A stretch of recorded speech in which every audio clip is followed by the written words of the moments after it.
La brigade antiterroriste kenyane aurait reçu instruction d'un tribunal pour l'arrestation d'un gardien de l'hôtel où 12 personnes ont été tuées après une attaque des militants d'Al-Shabaab.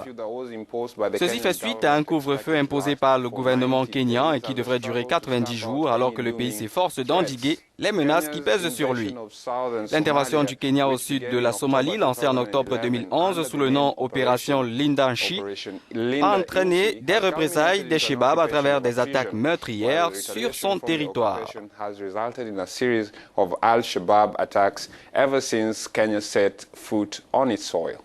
Et puis l'attentat survenu mardi à Mandera est le deuxième en moins d'un mois dans cette ville du nord du pays, frontalière de la Somalie. Le 6 octobre dernier, un commando des islamistes somaliens avait tué 6 personnes dans un complexe présidentiel abritant des employés du secteur du bâtiment.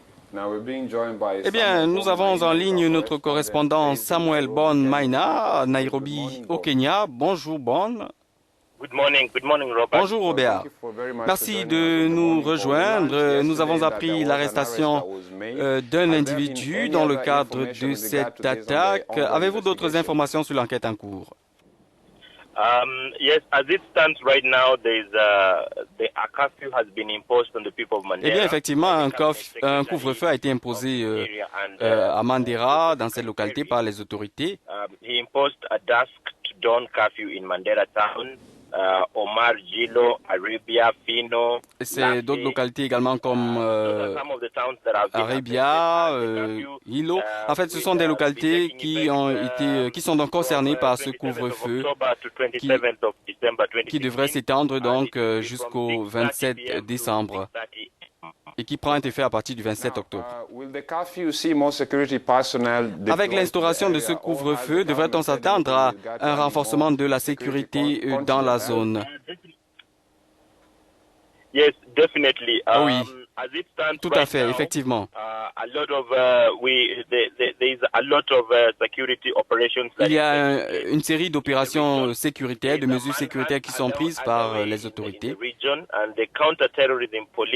La police antiterroriste effectue des patrouilles, des allers-retours avec ces hommes, ces troupes pour effectivement assurer la sécurité. Donc ces terroristes sont poursuivis, traqués, recherchés par les forces de sécurité, les forces de police notamment.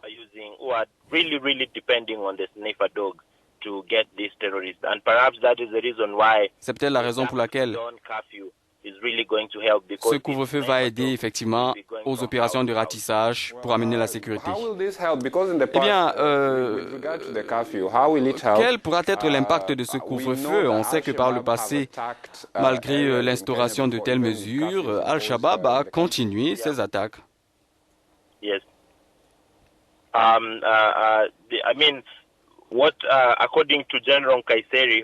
D'après le général Kasseri, qui est le directeur du cabinet du ministre de l'Intérieur, les gens doivent rester à la maison, les populations devront rester à la maison pendant ce couvre-feu, parce que les enquêtes se feront dans la nuit et il y aura des perquisitions dans des domiciles.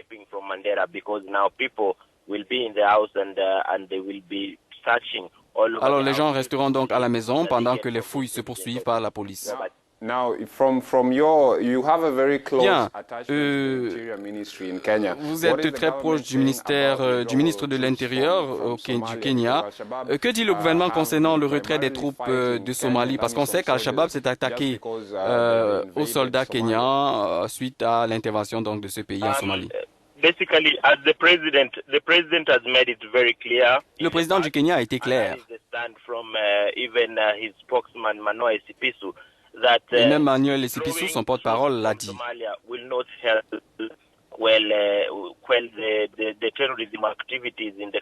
Voilà, les opérations en Somalie ne devront pas diminuer les attaques terroristes au Kenya. Il y aura une augmentation de cette tension, de cette incursion d'Al-Shabaab dans le pays. more breeding grounds for these Al-Shabaab robots. Mais le Kenya continuera son travail. Merci, Bond, d'avoir été des nôtres. On espère vous avoir d'autres fois pour plus de détails donc, sur la situation au Kenya.